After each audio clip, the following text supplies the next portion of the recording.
Please rise and join me in the Pledge of Allegiance. I pledge allegiance to the flag of the United States of America and to the republic for which it stands, one nation, under God, indivisible, with liberty and justice.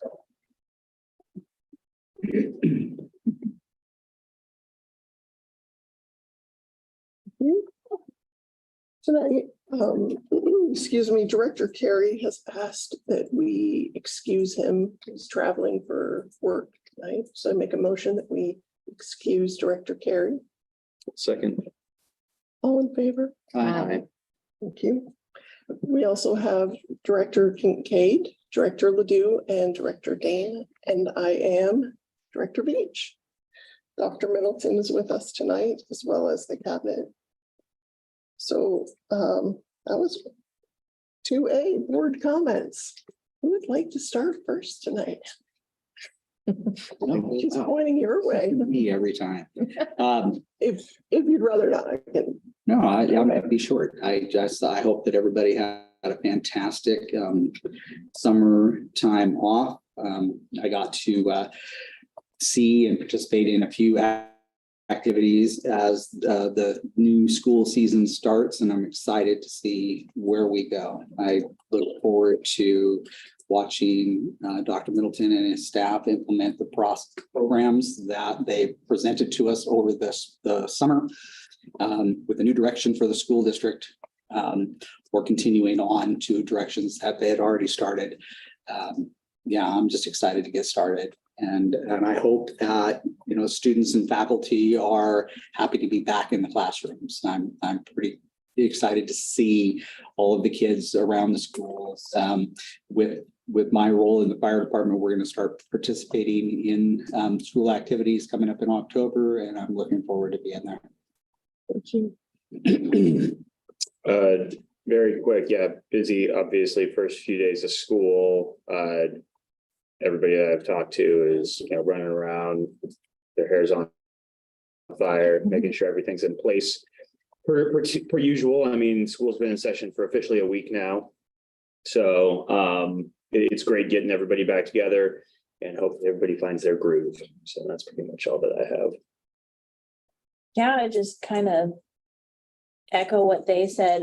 Just excited for the start of the new year, and just if everyone's as busy as I am, then I understand, and I hope you get some rest. And yeah.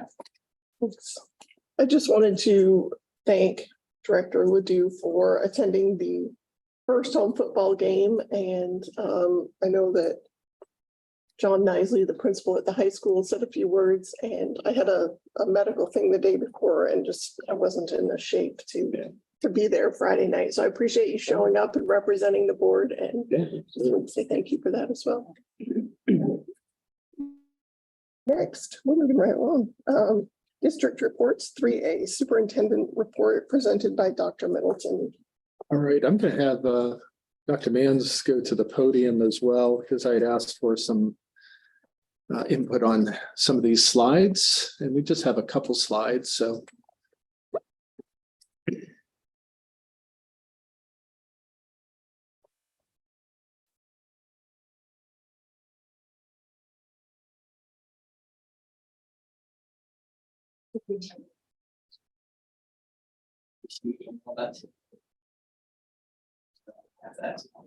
I could send it to Mom. that's okay. I think we'll just I'll get it over there. Is it in the agenda? Yeah. Yeah. Okay. so similar to Director Ledoux, you know, it's always exciting for the first few days of school, but honestly, I always look forward to like the 30th day of school and we work out some of the issues and concerns and you know, get things rolling effectively and efficiently. So we still have 25 more days until I reach that point. So what we were going to share tonight is we have our 4 goals that we're looking at. And really, this is more of a report on some of the things from the summer. At our next meeting, we want to talk about some of our things going forward in 23, 24. But I thought it was important to share some of the things that have occurred. And so, of course, our first goal is on academics. And we've done, there were a number of things this summer that we had planned with our staff, and just see if we can get this up here.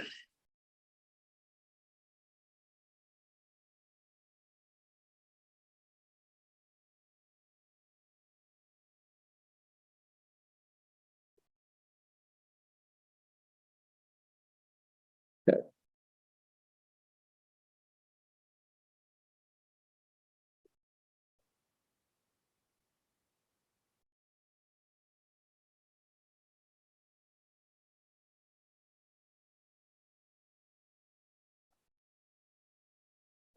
All right, so we have our full areas of focus this year, and under academic, it's as you walked in today, as you saw on the left, there were a number of samples of work from summer school, and 4 of our schools had summer school this year at different times during the year. But it's they're well attended, they're engaging, and even our elementary, which maybe Dr. Mans wants to talk about, we have sort of I wouldn't call it a boot camp, but we have some incoming kindergartners just to help them transition. We have the Jumpstart for kindergarten, and so there are some work samples out there, and there's a checklist about readiness for kindergarten. Did some invitations based on the kindergarten roundup, and it was really learning the routines, how to be in school, just being ready so they be successful on the first day, plus some content skills like fine motor and so forth. We're already looking at the data from the summer school and then planning ahead for next year so that we can make it even better and even more robust.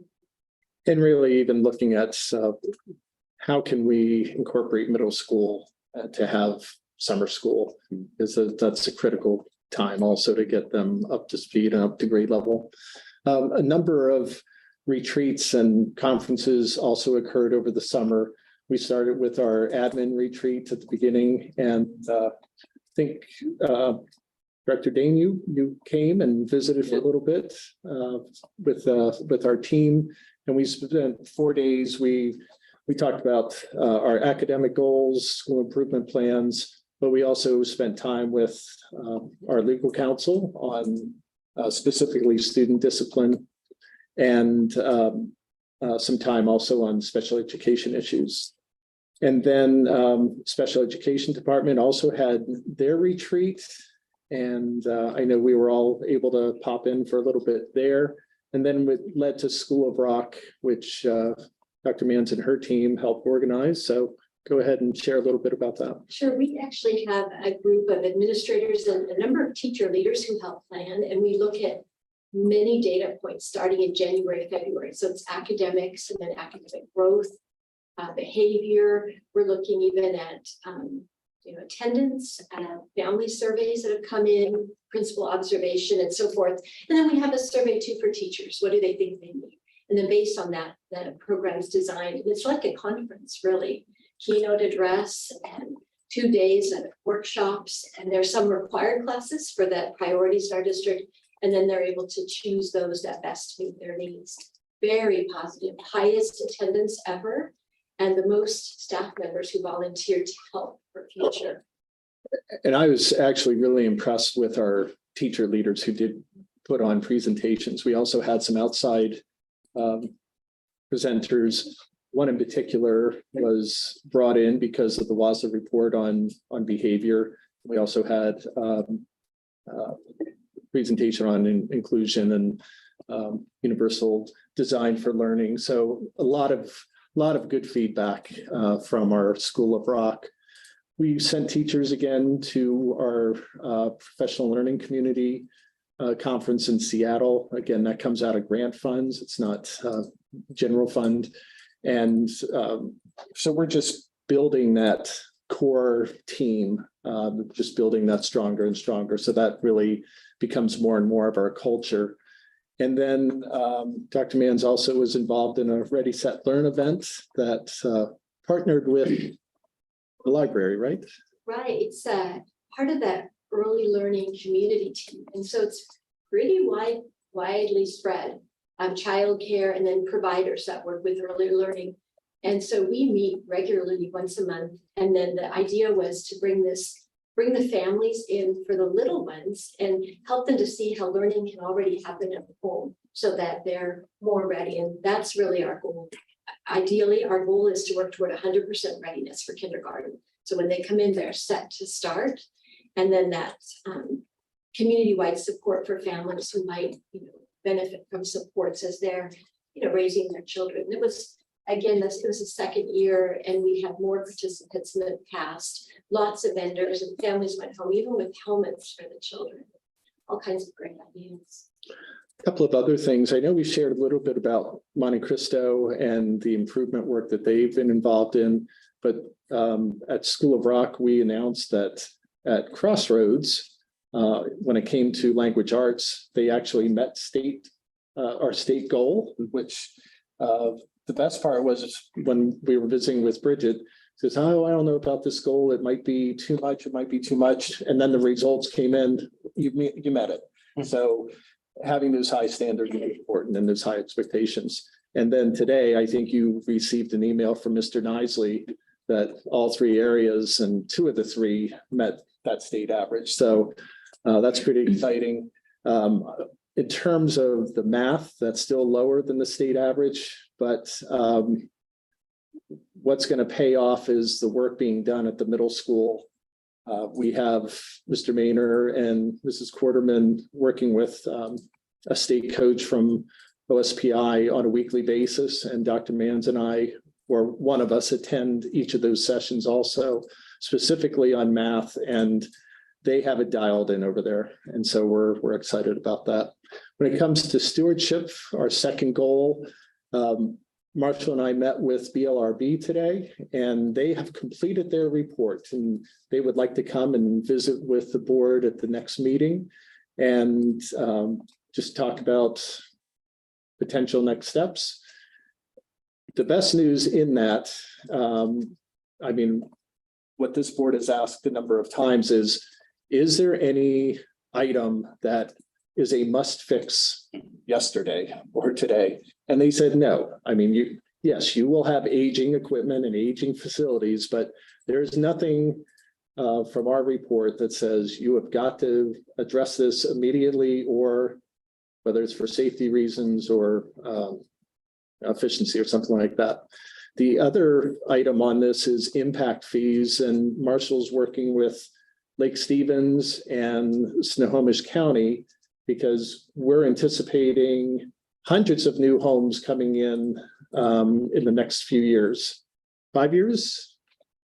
5-ish years? Yeah, I heard a rumor though that maybe I had to talk to Brent that maybe there was a delay in the city water project. Okay, so we want to, when you can show your school is at capacity, you can then go to those developers and say, listen, you'll have an impact on our schools. And so it's time to add some fees and help us. It won't build a school, but it will certainly help with some of the costs. One of the things we also want to do is meet with staff. And again, we talked this afternoon about this, inviting staff for sort of a school finance one-on-one, especially given this summer and where we're at right now and our goals, just to dispel some of the rumors and myths that are out there and what the real goals are. So we're going to set up some after school times, voluntary for them to come. And then the other goal that I actually had my first year here before COVID hit was doing sort of a community-based finance in January and February, and Marshall is all on board with that. And then the other thing from my first year here is I think out in Director Ledoux's neighborhood, there were still model homes when I got here, and we actually went out there. And when we talked to the realtor, they said, oh yeah, everyone goes to Arlington in this neighborhood. And most of that neighborhood is Granite Falls. So we developed some welcome letters, and Dr. Mans had done that previously with another neighborhood. And I know she and the Family Engagement Board have some ideas. So go ahead.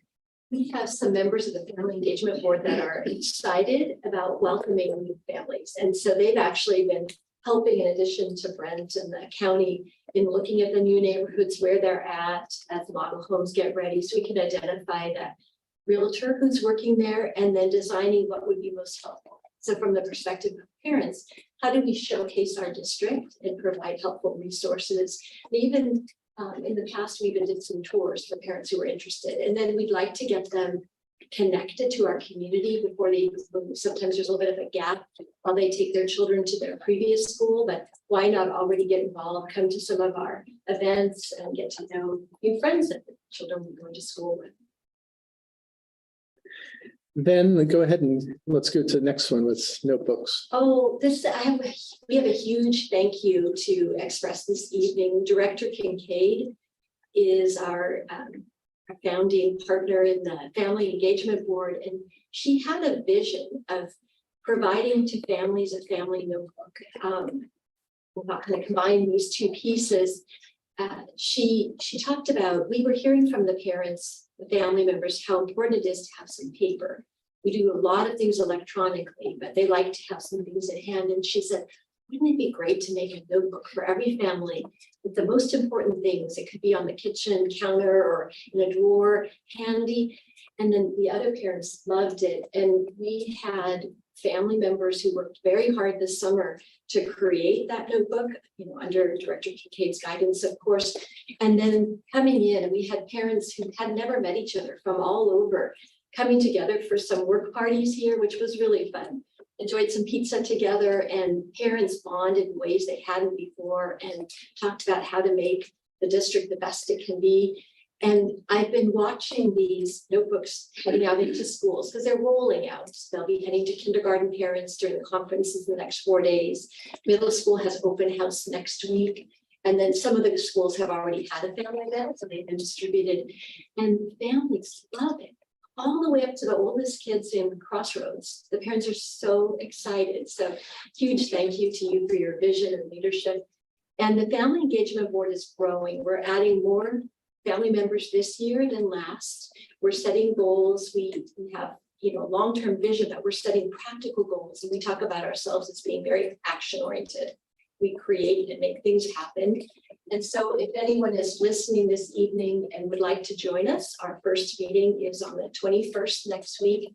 You can reach out to Director Kincaid, to me, and we'd be happy to add you to our group and welcome you in as we strive to build strong partnerships with parents to support children. We also want to thank Foundry 10 because they're going to be supporting us in funding those notebooks. And we've gotten feedback from both internal and external stakeholders on our online presence. So this isn't something that's done, but we'll be working on this year, whether it's the website, our Facebook presence, our social media presence. And so we're just going to hit the refresh on that and update that. And then, of course, communication, just continue to work on our school improvement plans and communicate that out. And again, we're seeing some nice results, and I think that those will continue. Anything else to add on that? Maybe just the thank you to the board. Last year at some point, the board started talking about communication with families and could we do some learning. So we did schedule in learning around communications for staff members. What does that look like? What helps our families? So we'll continue that learning. And then principals have also added it to their school improvement plan that they and their staff will be in touch by the phone call when that's the best way to reach out to someone or figure out what works best so that we've got two-way conversation. And the fourth goal is just the superintendent search, and there'll be opportunities in the fall for feedback from stakeholder groups and surveys, and then a February selection. So anyways, the other thing I wanted to share was one of the things that I've challenged myself and cabinet with is making sure we're in a school every single day. And so we have a rotating schedule, and oftentimes we're not limited to that one school, but we are committed to going to that one school every day.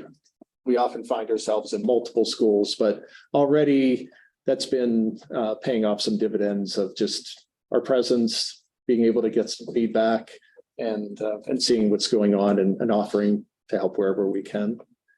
And then the last item I think is probably one of the exciting parts. It's we've talked a number of years. It's one thing to have a plan, it's another to have it executed.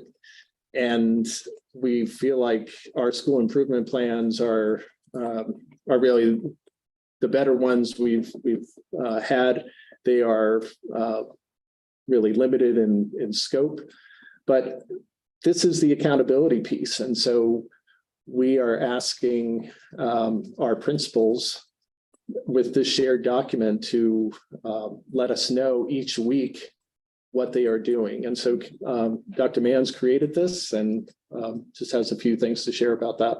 Sure, it's an opportunity for them to make some notes. They're going back to the school improvement plan. So intentionally, we actually had some words in there and then we decided, no, it's best to go back to your own plan, exactly what you wrote, and then noting what they've accomplished in that timeline, and then also inserting forms. We use walkthrough forms, so similar to medical rounds in medicine. And so they're actually collecting data in the classrooms, and that gets inserted as well. And it happens every week, and it's shared among all the schools. And so they're able to see what others are doing. And then it's shared, obviously with us. And then when we work on our administrative PLC, it provides access to data, on a monthly basis and actually on a weekly basis when we're out in schools to acknowledge the good work that's happening, the work that's moving forward, to see successes and tie them right back to actions. So how did this action help you to accomplish this?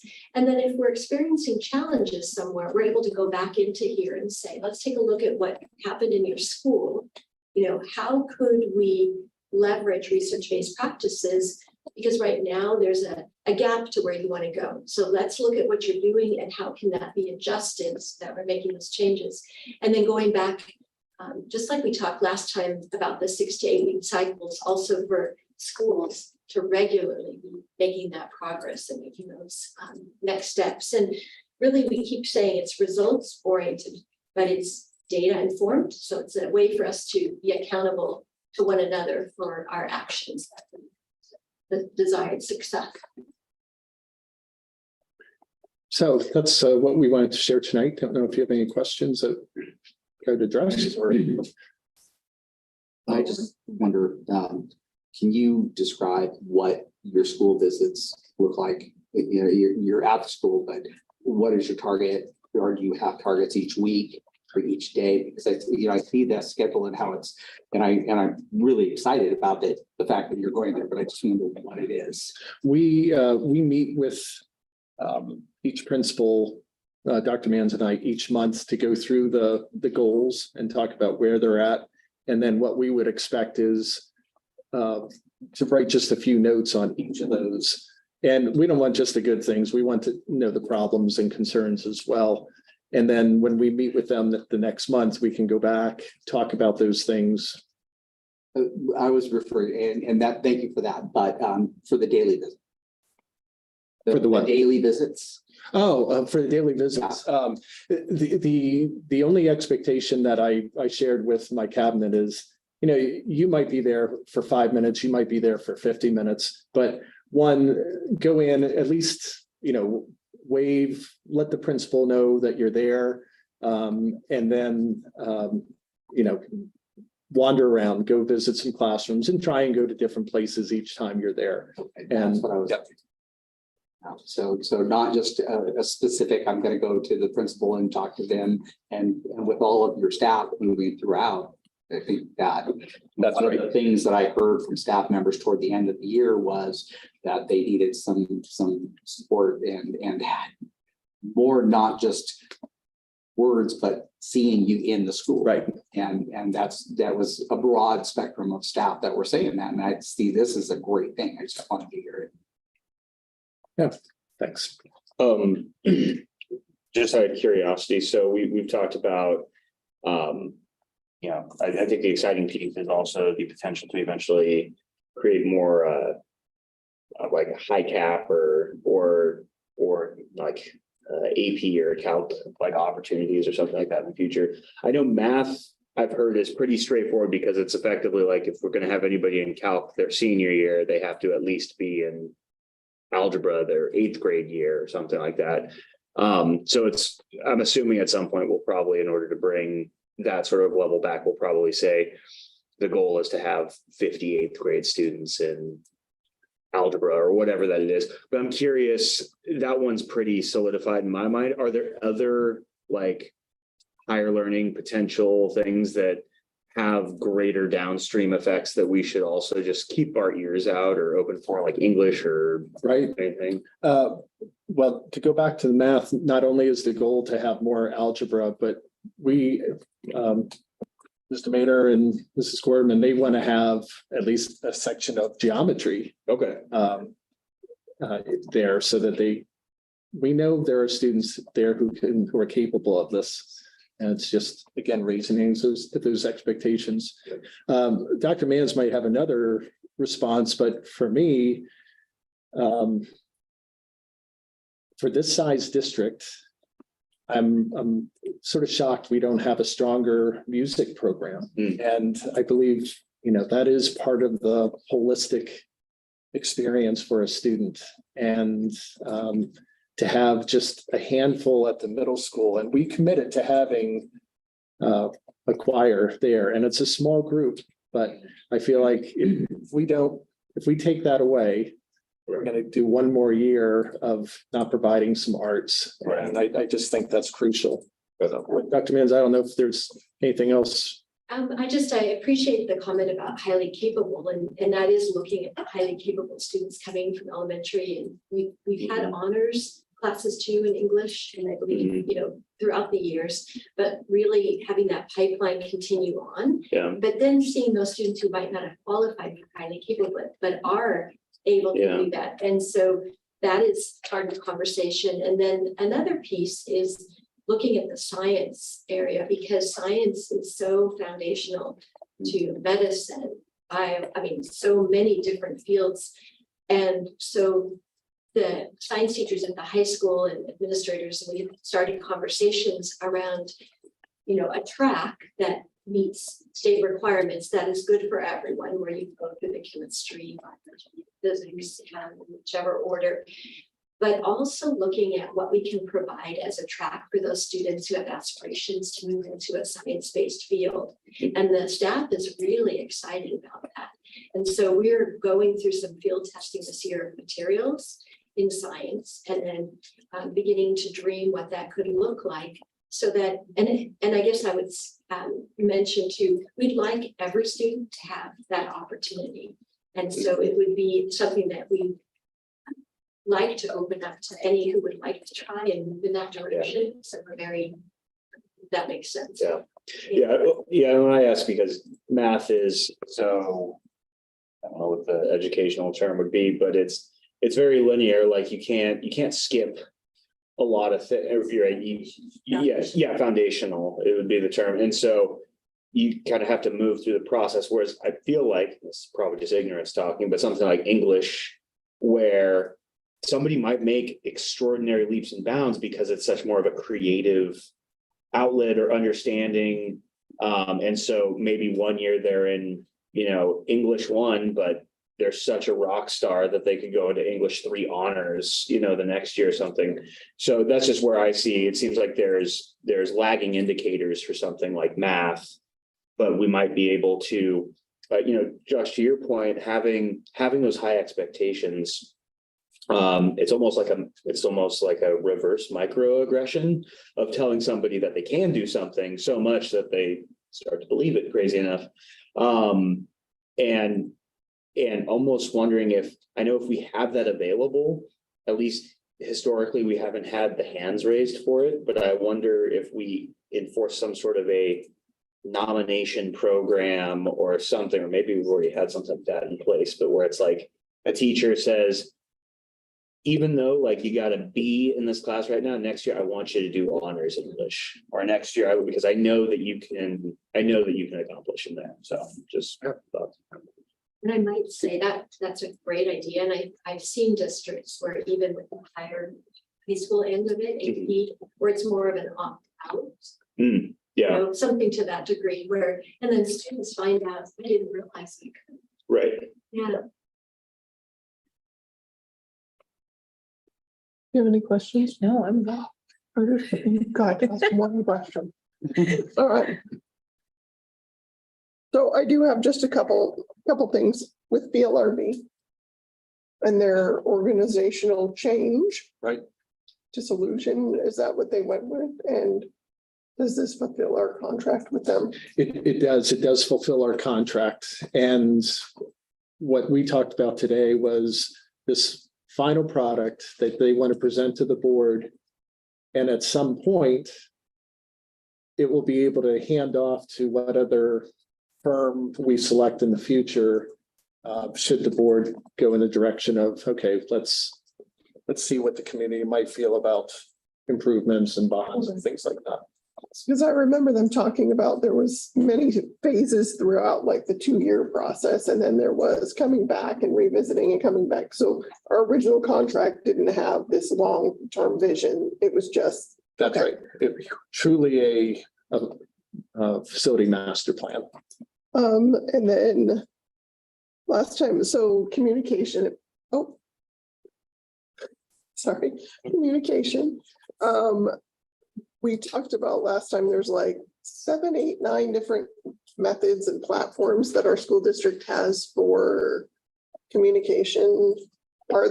So today I got a thing from one teacher for Remind. I got Course, Canvas, Skyward, whatever. So I just hope that, and maybe the family engagement board is the avenue to get that out. I still don't know. Granted, I no longer have 6 kids in the district. I only have 2, but it's still like with middle school and high school, that's 12 teachers at a time that I'm getting information from or missing information from. I just don't know where to expect the information from, right? Like I signed a couple of syllabus today, but everybody's given me information the way that particular teacher wants to give it to me. So can we roster that somehow? Or can I find out like there's a place that if your kid is in this school, this is going to be your main place of communication or something, because it's week 1 and I've got 12 separate teachers that are, I'm assuming, going to be communicating with me at some point. So yeah.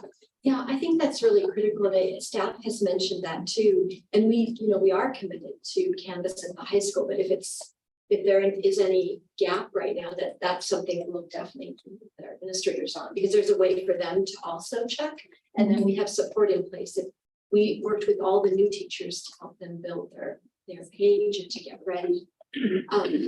We've used Remind for the messaging. We moved to that because of risk management suggestions. That was a safe platform for that texting type of communication. I would like to see our family engagement board weigh in on that, because some districts use so many different platforms, and we have some of that going on. And is it better for our parents to really keep to these 3 or 4 channels? The other question for the family engagement board, or for any of us here, is there a value in having a schedule so that this type of message comes out once a month on this day, or it comes out once a week on Thursdays, something from the school where the school messages are aligned. And I'm hearing informally they would like some organization to it. Mm-hmm. I'm just, even if it's a roster of these are all the teachers' names and this is their preferred method to communicate out, at least I know how, or receive communication in something. I'll do it their way. Just tell me where it's coming from. Because if it's coming and I don't know it is, maybe I'm not signed up on the platform or whatever, right? I'm just not, it's a disconnect that I don't know how to fix. And so anyway, a suggestion for your consideration. And then math and ELA is twice on your progress log, and it has two different colors, but exactly the same title. So I wondered if there was, Thank you for A reason. catching that. We are just in the process of putting that into OneDrive. It's supposed to be, one is ELA, the first one, the second one is gotcha. math. And Okay. so we pulled one of our in progress. But one is, we separate them out because they're both, they have goals in both areas. Right. Thank you for the catch. no, I just wondered if there was something special that made it pink versus, We started Orangey. with them together. That was the Mhm. first vision. And then we thought, no, we really need to separate it because we want to see the actions involved. okay, Yeah. thank you. And going back to your comment about communication, I, have our co-chair here, but I think that can be the first priority in our Absolutely. meeting on Thursday, because to really hone in on what that communication is.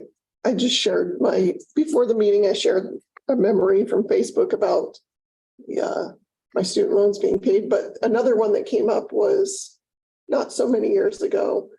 Because I had 6 kids in the district, I attended 28 parent-teacher conferences.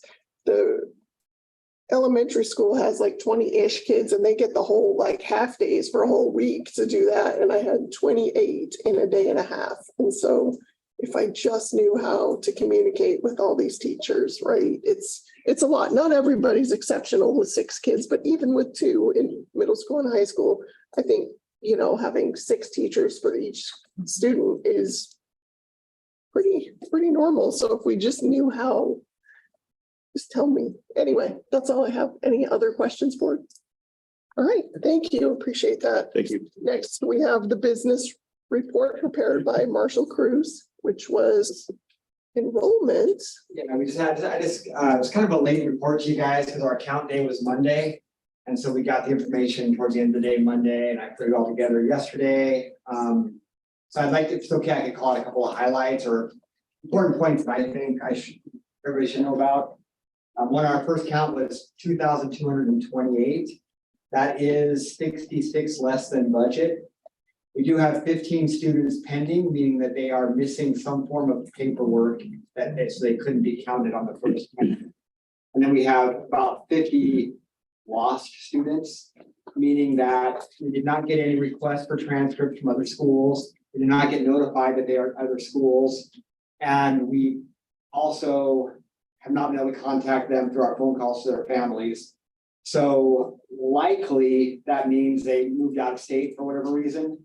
But there's a program called Cedars that gets updated in 2 weeks that actually will tell us where all these students have gone. But in the meantime, we're working on trying to call the parents. Last year, we had a similar thing. We got about 12 back once we notified the parents that, hey, you're supposed to be at school. But so 22, 28, Crossroads and Open Doors, their official count isn't until tomorrow.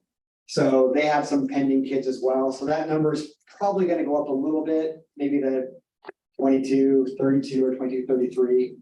And then there's the 15 that are waiting on immunization records or some other form of paperwork that they can't start school until they turn in. So that 15 is pretty solid coming. So and then if we find a few of those other kids, I think 2245, 2250 is probably where our October count's going to be. We saw this coming. Well, we track enrollment all summer long to see what's going on in Skyward, and we compare it to previous years. And it just wasn't coming, especially at the kindergarten level.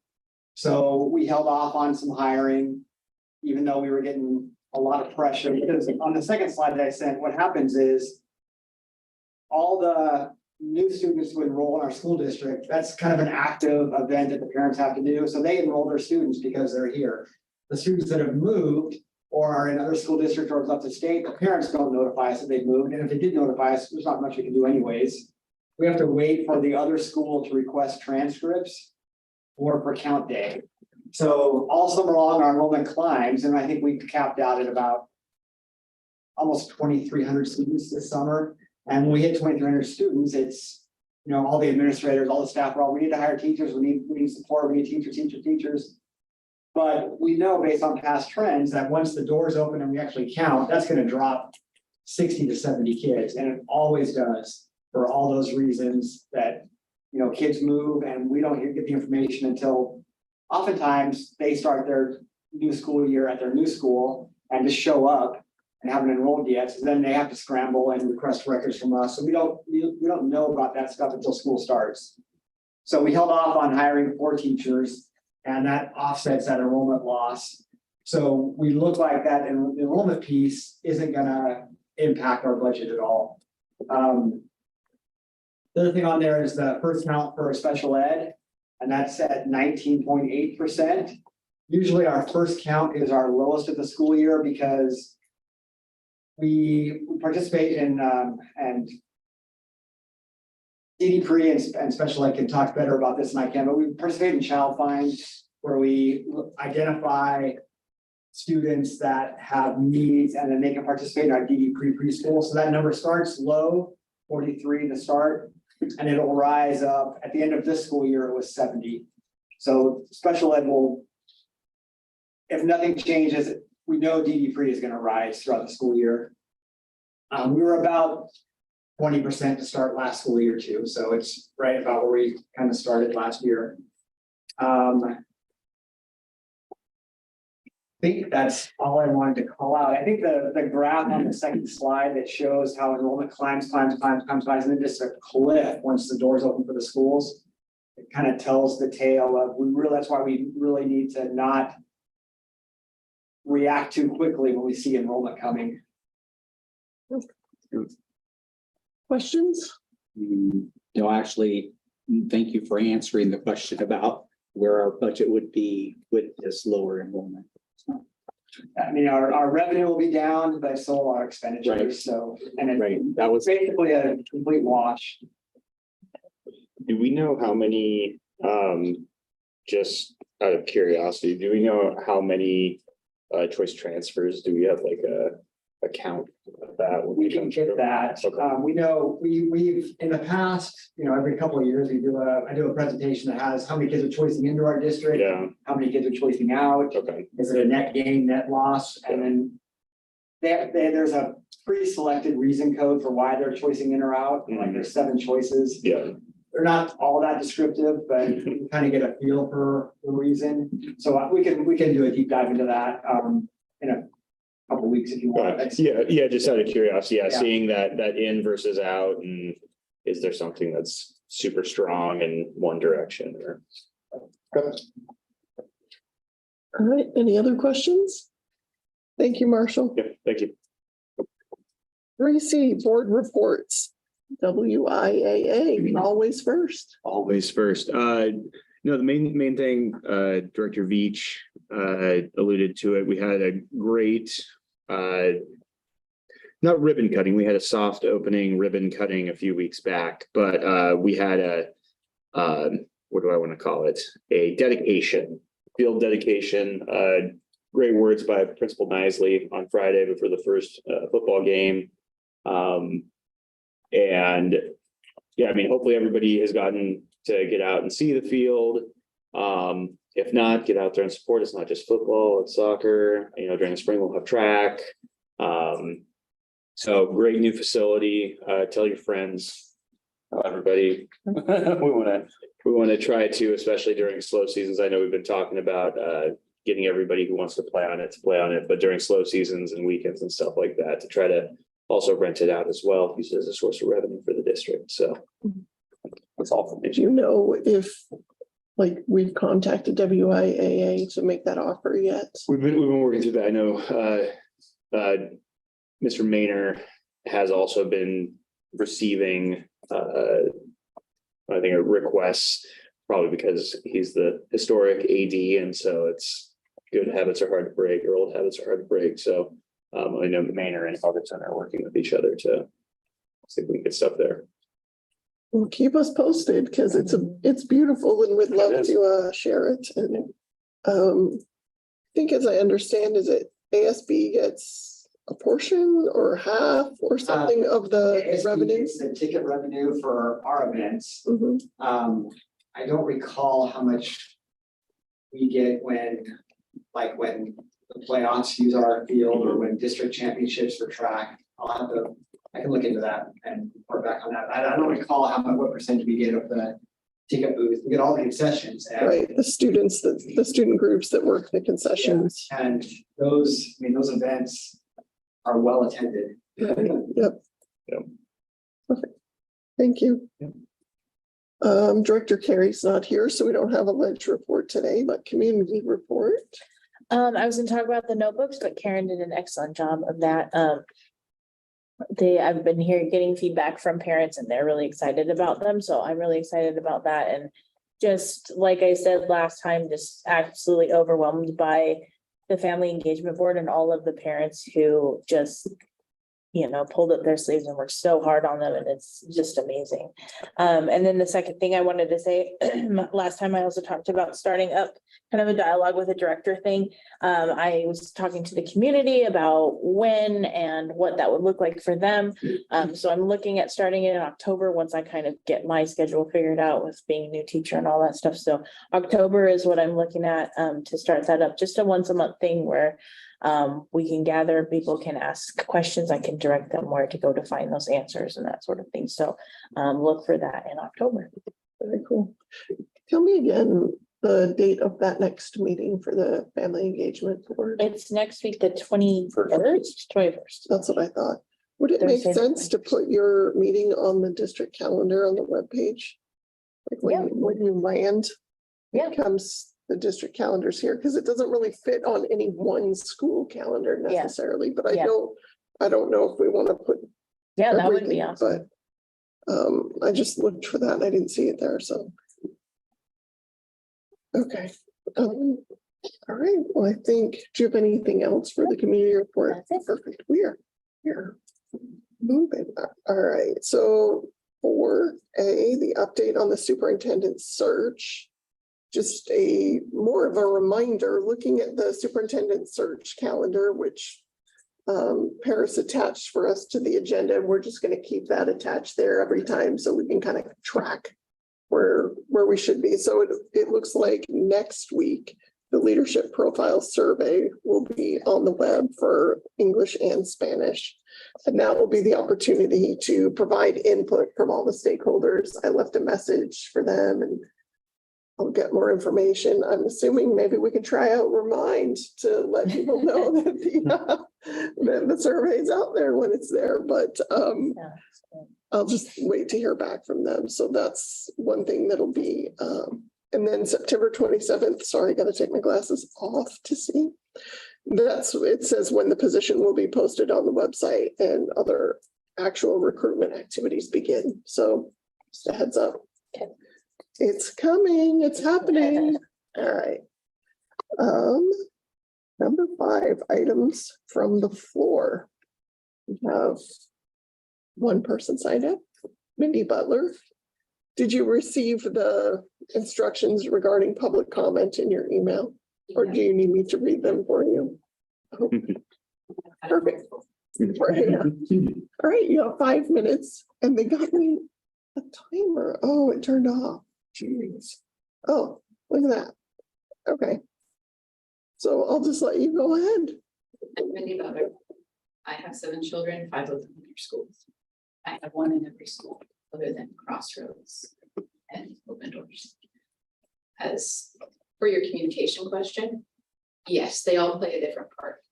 Skyward is one that I use for forms. I use to make sure that my kid has things at the end of the quarter. That is important. It's integral part of, like, not my favorite system, but I don't think you could move it to Canvas and have it come back. Canvas works really well for the kids to be able to use on their Chromebooks and see what they need to do. It's really easy for parents to see what's needed to be done for the student per week, per day, per month. As long as the teachers use it. There are some teachers who refuse to use it, and that's where I would say that needs to be fixed.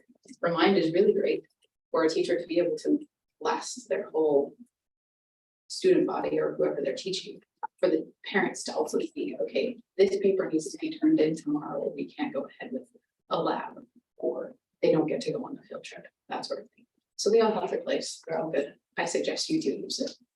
Because it is really great for parents to be able to just, and you will get an email, a text message, and Remind itself, if you download the app, will also notify you.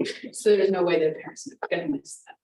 Anyway, what I'm really here for is special ed. I know that you guys had to do budget cuts and you have back quite a bit. My daughter was one that got missed. And I am incredibly upset about that. I'm not going to speak specifically on her case because I'm going to trust, with a great deal of trust, that my daughter will be taken care of in the way that's proper and correct. And I am putting my trust in all of your board members, and especially the superintendent and his cabinet, that my daughter will be cared for and protected as she goes into having brain surgery this winter. I'm incredibly appalled with how things went.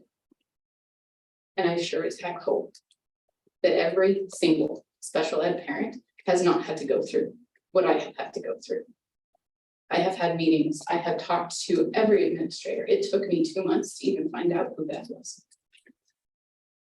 I did not know who she was. I thought me going to the principal was the first step, and that's what I was told. My secretary said, yes, go to the principal first if you need care for your daughter. My daughter's having seizures pretty much daily, sometimes 4 times at school a day. They can be every hour. She had students in her class helping her last year because she didn't have a parent. In kindergarten, students in kindergarten helped her. Thank heck for the teacher who protected her and made sure that those students had just a glimmer of shred of human kindness in their souls, and that they were there to help my daughter when she fell down at lunch and hit her head. That's just my daughter. I'm appalled that the parents this year, when you cut back on them, were then put into this system like my child and everyone else's special needs child was a white elephant gift. They got to choose from. It makes me sick. That's how it gets done. Never have I ever heard of that. I grew up in a school district where I was friends with special needs paras and educators. I went into that special needs classroom and I helped in there in my 8th grade year as a helper. So it's not like I don't know these things, but I am shocked. These paras were not placed for the student that was best fit for them, but instead treated as gifts.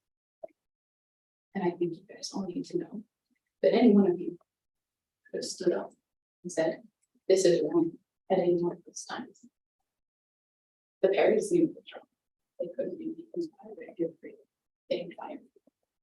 You cannot fire me as a parent. I'm shocked.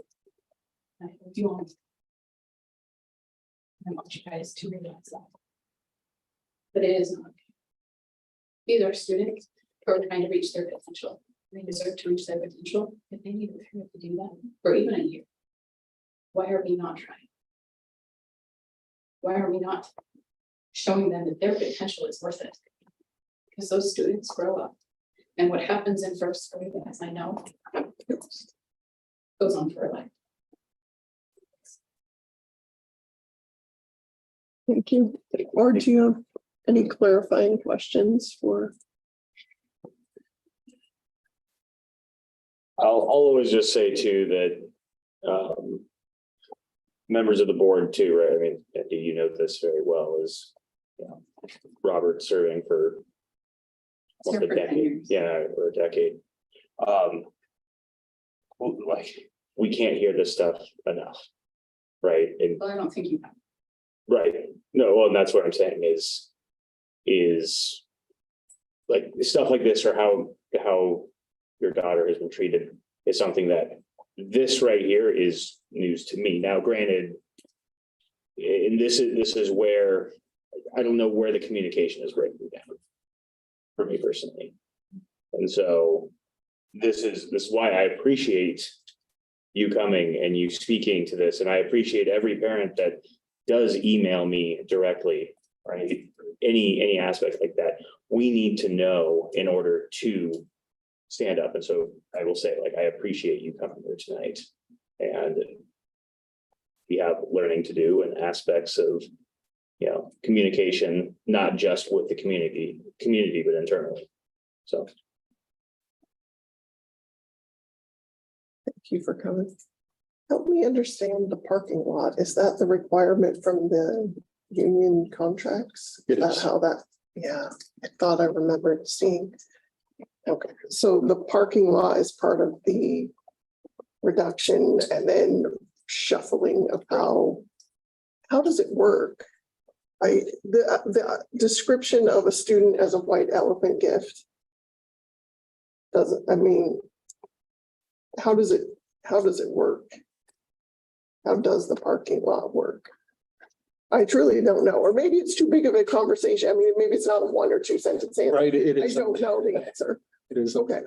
So and maybe that's something we take We can- offline, but we can we can say that the give a parking nice lot. summary of it. Okay, forgive my ignorance, but I do remember hearing that it was some part of the contract with the union, which is why we have to do it that way. But I appreciate you coming and sharing that, because I was under the impression that your daughter would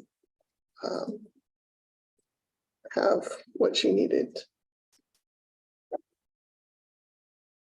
Other questions? Thank you. Thanks. And we'll make sure that I'm certain Dr. Middleton already told me that he's followed up with you. You guys have sat, and I'm certain that is getting the attention, that it already is getting the attention, but I appreciate you bringing it here tonight. As far as unfinished business, we have none. For new business, we have 3 items of new business, and you'll notice on the agenda, there were the second readings were moved to the consent agenda.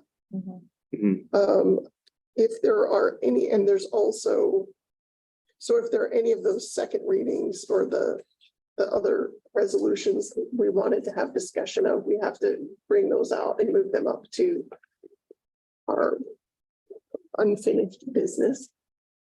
Yeah. And since I'm pausing here for you guys to tell me if there's anything you'd like to discuss that was moved in there, since it's the first time we've said it this way. There's nothing that I see. Okay. No. Okay. Then we'll go forward with our new business, the first reading to adopt policy 1822, training and professional development for board members. So this is a new policy. It's a requirement that actually the state gave us, I want to say, 1.5 years, 2 years ago. There was a law that was passed. And I'm going to pull it up because, oh wait, that's 3122. Here it is, 18.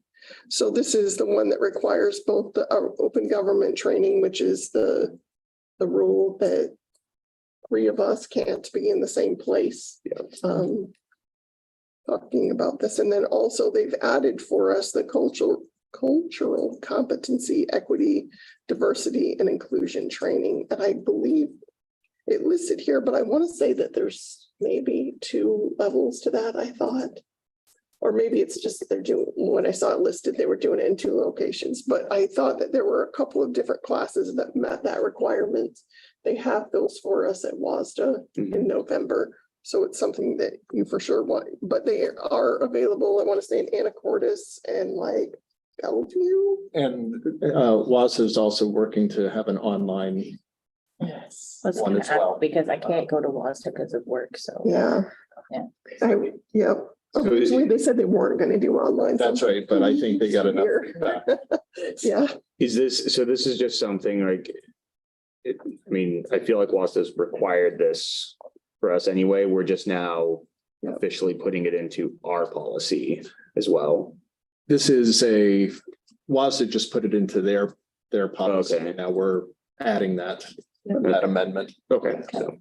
It's new for us.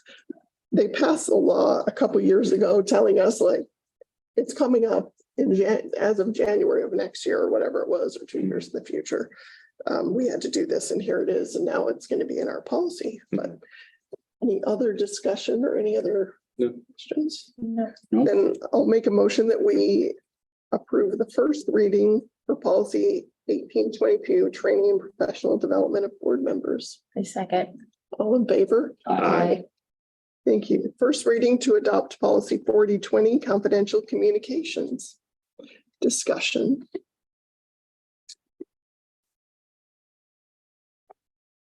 This is a new policy, and this has more to do with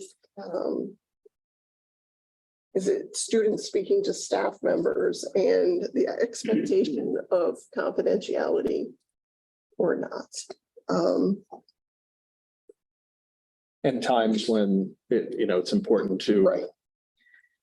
Report to a proper authority. Right. So. The duty to report. Yes, so there's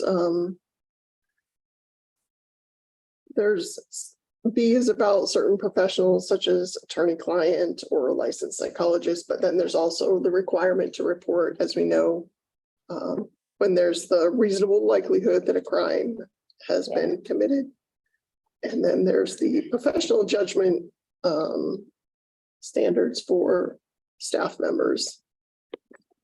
So it says in here, last revised was just in May. What's changed since the May one? I'm gonna try to pull it up, but This is new for us, so I don't, oh, okay, so maybe that was last revised by WASDA. Okay, maybe it was there. This is new for us. okay. Okay. Yeah, I don't know. I mean, I'm assuming. Right, the devil's in the details with the procedure too, right? I mean, Right. so as far as a policy, I don't have any discussion. Any other discussion? I'll make a motion that we adopt the first reading for policy 4020 confidential communications. Second. All in favor? Aye. 7C, first reading to amend policy 6220 bid or request for proposal requirements. I have so many tabs open that I can't find it. So let me open it again. I'm sure I have it open, but.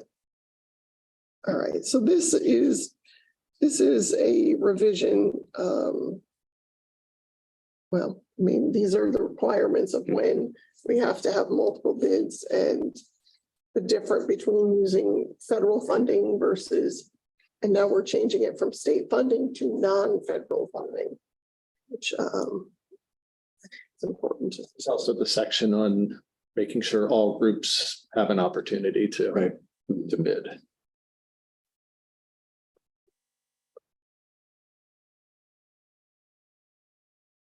This was a very long read. Yeah, Yeah. I think it's put together well.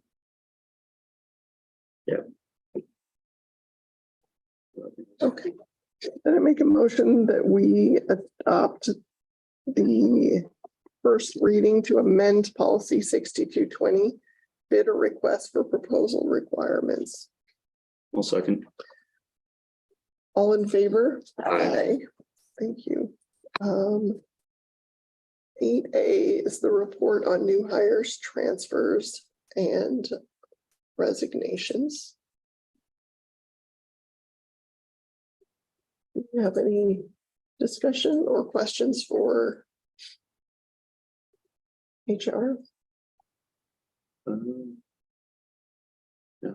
So do we separately approve that report then? Or is it just a point of discussion if we wanted to discuss it? It's an approval. Okay. I'm like, all right, so I make a motion that we approve the personnel report.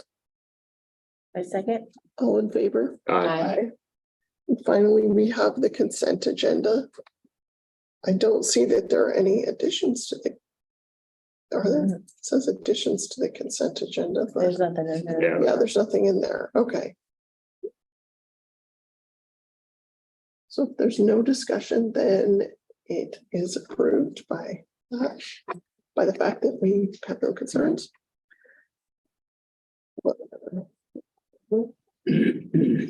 Oh. Do we just rest of the consent do- agenda. I make a motion that we just accept the consent agenda?